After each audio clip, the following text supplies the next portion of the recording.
మీరు మేలు చేసి కీడు అనుభవించిన నా దేవునికి హితమగును, ఇందుకు మీరు పిలువబడితిరి అని చెప్తూ మన పిలుపును గురించి కొన్ని వారాలుగా మాట్లాడుకుంటున్నాం గనక నేనంటాను, మేలు చేసి కీడు అనుభవించుటకు పిలువబడ్డ పిలుపు ఎందుకొరకంటే ఎదురుకు వారికి మాదిరి ఉంచుటకే. ఆ మాట నన్ను బాగా ఆకర్షిస్తున్న మాట ఏమిటది? క్రీస్తు కూడా మీ కొరకు బాధపడి మాదిరి ఉంచిపోయి, నా వెనకాల ఉన్న వాళ్ళ కోసం ఒక మాదిరి ఉంచాలంటే ఎన్నో బాధలు పడ్డాడంట ఆయన. ఎదుటివాడికి నా వెనకాల వారికి ఒక మాదిరి ఉంచాలి అనే కాన్సెప్టే లేకపోతే అన్ని బాధలు ఉండవట. అంటే కావాలనుకుంటే ఆ శ్రమ లేకుండా, ఆ బాధ లేకుండా కాస్త హాయిగా సౌకర్యంగా బ్రతకొచ్చు.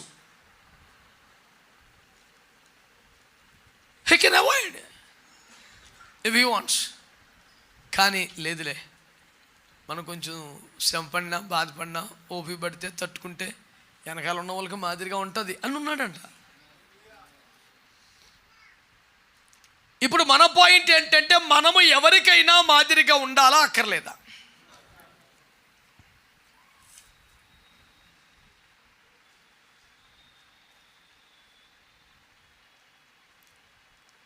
మమ్మీ నోట తరచుగా వినపడే ఒక డైలాగ్ ఏంటంటే, శిల్పిని చూసి శిల్పమును పొగడాలి. ఎవడు చేశాడు కదా అనాల. మనల్ని చూసి మన సృష్టికర్త అయిన దేవుని మహిమపరచాలంటే మనము అంతగా చెక్కబడితే తప్ప ఆయనకి మహిమ రాదు. చెక్కబడుతున్న ప్రతిసారి కలిగేది బాధే కదా, హాయిగా ఎందుకు ఉంటుంది? ఒక చిన్న శిల్పాన్ని తీసుకోండి, దాన్ని 2 పాదాల మధ్యలో ఇరికించి కాళ్ళతో తొక్కుతూ కొడతాడు. అదే పెద్ద శిల్పం, దాని మీద ఎక్కువ కూర్చొని కొడతాడు. తొక్కుడు కామని యేసు రక్తం చేయి. పదునైన ఉలి సుత్తి టపా టపా తగులుతూనే ఉంటాయి. కర్రకు బ్రష్తో పాలిష్ చేస్తాడు. ఫైనల్ రేంజ్కి వచ్చాక స్మూత్ ఫినిషింగ్, పాలిష్ గిలిష్ అంతా కొట్టిన తర్వాత ఒక షో కేసులో పెట్టిన తర్వాత ఎవడైనా మామూలుగా చూడు, పట్టుకోవడం ఎందుకు, చేతులేకలాగా. ఇది పవిత్రమైన చేతులు, గౌరవనీయ చేతులు కూడా తాకటానికి వెళ్ళలేదు. చేతులేకండి చూడండి అలాగా.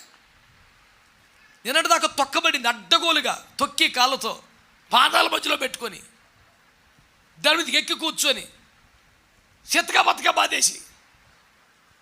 అంటే ఈ కొట్టబడేది, ఈ చెక్కబడేది ఎప్పటిదాకంటే శిల్పి కోరుకున్న షేప్ వచ్చేదాకా. ఒక్కసారి షేప్ వచ్చిందో ఇక దానికి ఇచ్చినంత మర్యాద ఇంట్లో ఇతర మనుషులు కూడా చేస్తాం, చేతులు గౌరవనే వ్యక్తులను కూడా అగౌరవపరిచే అంత కోపం వస్తుంది. చేతులేగో ఏంటది చూడు, జాగ్రత్త చూడు, లైట్లు పెట్టాం కదా.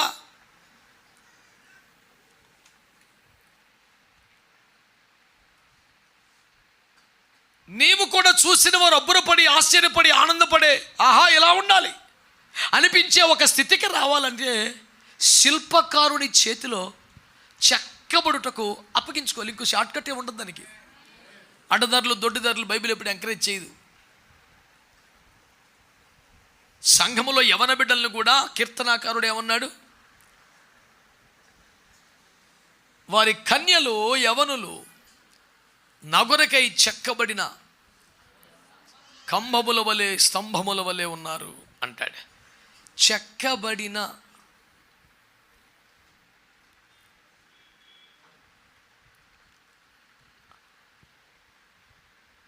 ఆ షేప్ వచ్చే వరకు, ఆ నకిషీ పని జరిగే వరకు కొడతానే ఉంటారు, కాలుస్తూనే ఉంటారు.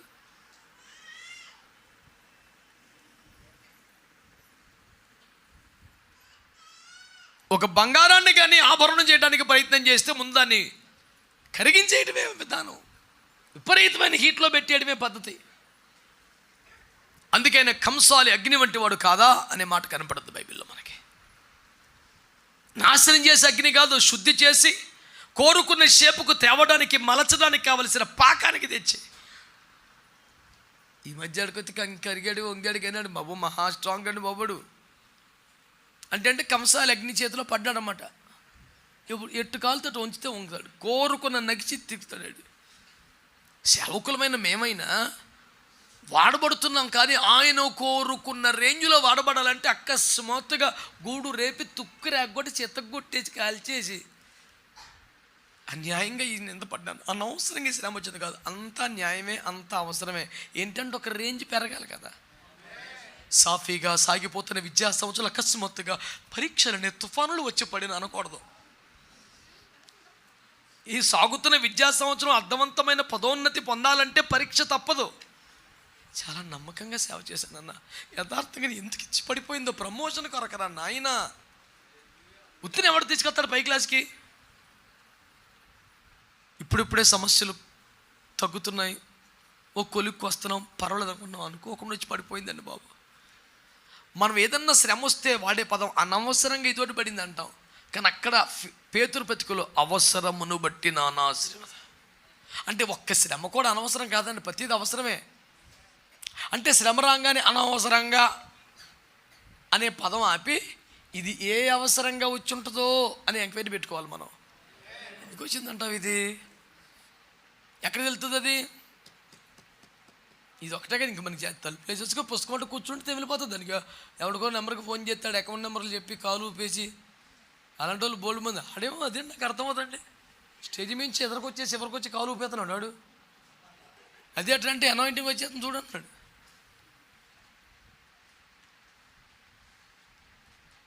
నేను పెట్టాను కామెంట్, కాలు తప్ప సకల అవయవాలు చెడిపోయినాయి అట్రా.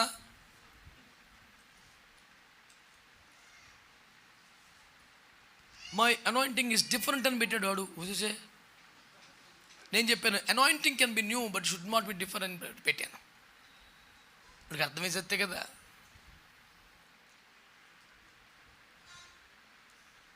అభిషేకం కొత్తగా ఉండాలి నాన్న, తేడాగా ఉండకూడదు. పనికి మళ్ళీ సిద్ధాంతం నువ్వును ఒక్కరు కూడా ఆమె నల్లదిట్టు. మీరు యూట్యూబ్లో ఎన్ని చూస్తున్నాయండి కొత్తగానే, ట్యూన్ అయిపోయినట్టుగానే సైలెంట్గా ఉన్నారు. ఇచ్చే ఏ పడితే చూడబాకండి చిరాగ్గానే. నా పాయింట్ ఒకటే, మనం ఎదుటి వారికి మాదిరిగా ఉండాలంటే చాలా అంటలా మీరు. ఓరు బాబు యేసుప్రభుకే తప్పలేదని నాయన, నువ్వు చిన్న శ్రమ రాగానే చిన్న కష్టం రాగానే తండ్రి నీ చిత్తమైతే ఈ పాత్రను తొలగించవా, ఓ చిన్నవాటి కంటతో పెట్టావు పద్దాక. ఏ చిన్న కష్టం ప్రభు నీ చిత్తమైతే, అది ప్రతి శ్రమను తప్పించేమని ప్రార్థన చేయటమే దేవుని చిత్తం కాదు. ముందు ఆపే ఆ ప్రార్థన.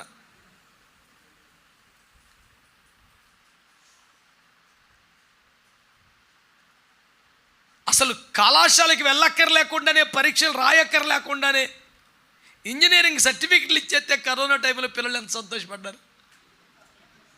ఇది దేవుని ఏర్పాటు కాదు. యాక్చువల్గా నేను యావరేజ్ స్టూడెంట్, పాస్ అవుతానో లేదో డౌటే, కానీ ప్రభువే పాస్ చేయించాడు, కరోనా పంపేశాడు. దేవుని కార్యం. సర్టిఫికేట్ అట్టుకెళ్తే ఒక్కడు ఉద్యోగం ఎత్తలేదు. అవునా కదా? కరోనా పాస్వర్డ్కి ఎవడన్నా ఏ కంపెనీ ఎత్తుందా?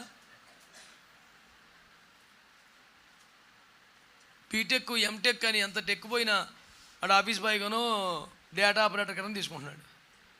ఎందుకంటే నీకున్న నాలెడ్జ్ ఎంతకని ఎక్కువ పనిచేయదు. నువ్వు కాలేజ్కి వెళ్ళలేదు, పరీక్షలే రాయలేదు. ఇప్పుడు certified person but not qualified అంటే ఇదేందో చిత్రం. Certified candidate not qualified. అసలు ఆ పదవి ఎంత ఇబ్బందిగా ఉంది. నేను చెప్తే మరి ఎక్కువ చెప్పినట్టు అంటారు, కానీ కొంతమంది మరి సర్టిఫైడ్ కాదు కానీ క్వాలిఫైడ్. వాళ్ళు ఎవరైనా నన్ను అడగొద్దు, దేవునికి స్తోత్రం.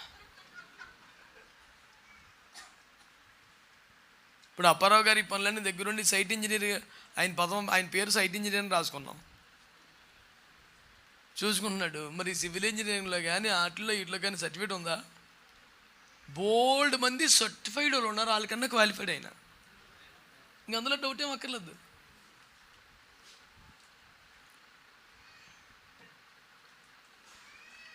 సర్లే ఎదరికి వెళ్ళిపోయి ముందు ఒక మాట, మన సర్టిఫైడే క్వాలిఫైడ్ అది చెప్పండి ఫస్ట్. ఆమె నల్లులో అంటున్నారు, కానీ నాకు ఆ మాట ఎంత విచిత్రం అనిపించిందంటే, క్రీస్తు కూడా బాధపడి మీకు మాదిరి ఉంచిపోయింది. నా వెనకాల ప్రజలకు ఒక మాదిరి ఉంచాలని ఎన్నో బాధలు పడ్డాడంటండి ఆయన. నాకెంత సవాలుగా ఉండింది ఆ మాట. నేను ఒక మాదిరిగా నా ప్రజలకు ఉండాలంటే నేను బాధలు పడితే తప్ప సాధ్యం కాదు.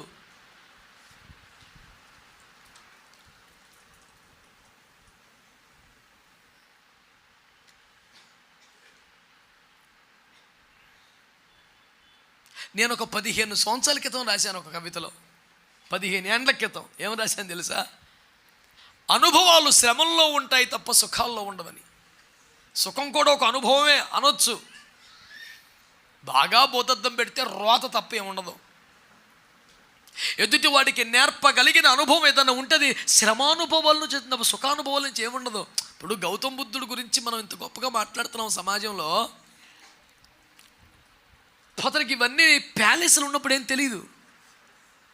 అసలు దేశం ఎట్టుంటుంది, మానవ జీవితం ఎట్లుంటుంది, రాజ్యం ఎట్టుంటుంది చూడాలని వచ్చినప్పుడు బయటకు వస్తే ముసలోడు కనపడాడు. ఏంటిది, మనిషి ఎలాగెందుకు అయిపోయాడు అనో గుండెలు బాధేసుకుంటే వయసు ఎలాగే అవుతారు అని చెప్పారంట పక్కలు. ఇటు స్థితి ఒకటి కలదా, ఇంకోటికి వెళ్తే రోగి ఇదేంటి అన్నాడండి. ఇది కూడా సహజం. గౌతమ బుద్ధుడికి జ్ఞానోదయం అంటే మరి బోధివృక్షం ఈ గొడవంతా ఏంటి, చెట్టు కింద కూర్చుంటే జ్ఞానోదయం అంటే అసలు మానవ జీవితానికి ఇన్ని కష్టాలు ఉంటాయా, ఇన్ని బాధలు ఉంటాయా, అసలు ఇన్ని కష్టాలు ఎందుకని సెర్చ్ చేసి చేసి చేసి ఆయన వచ్చిన కొలిక్కి వచ్చిన పాయింట్ ఏంటంటే కోరికలే అన్నిటికీ మోరో, కోరికలు చేసి తప్ప సుఖం లేదని కంక్లూజన్ ఇచ్చాడు.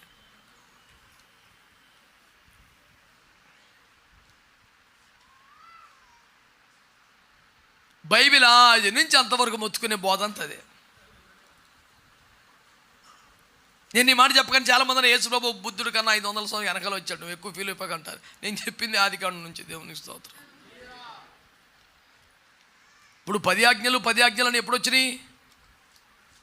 క్రీస్తు పూర్వం కొన్ని వేల సంవత్సరాల క్రితం కదా, 2,000 సంవత్సరాల క్రితం కదా. మరి ఆజ్ఞల్లో 10 ఆజ్ఞల్లో 6 ఆజ్ఞలు ఆశలు చేయించమనే కదా.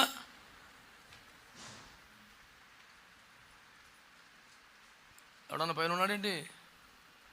ఎరా మంద కదా సౌండ్ అది అయితే సరే. కాబట్టి నేను చెప్పే ఉపదేశం ఒకటే, క్రీస్తు కూడా బాధపడి మాదిరి ఉంచి వెళ్ళిపోయాడు. దేవునికి స్తోత్రం కలుగునగాక.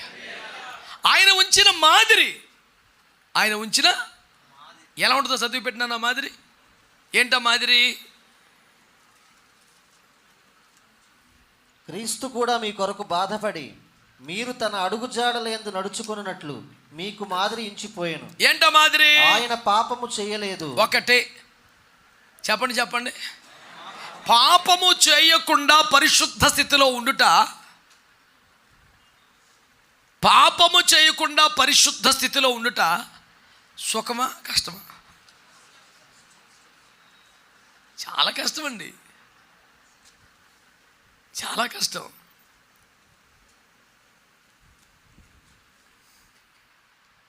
చూపునకు రమ్యముగా, తెలివితేటలు ఇవ్వగలిగినదిగా, దేవునితో సమానునిగా మార్చగలిగిన మహోన్నత శక్తి కలిగినదిగా కళ్ళ ముందు కనబడుచుండగా ఇక తినకుండా సాధ్యము కాదు, తినేటివే. అంతకుముందు అందులో మరణమే కనపడింది కాబట్టి తినలేదు. ఉట్టిదే మీరేమో సావరా ఏ క్లాసు అనేప్పటికీ అనిపించింది. అయిపోయి తినేదాకా పేనవపలేదు. ఒకటి మనకు ఉపయోగపడ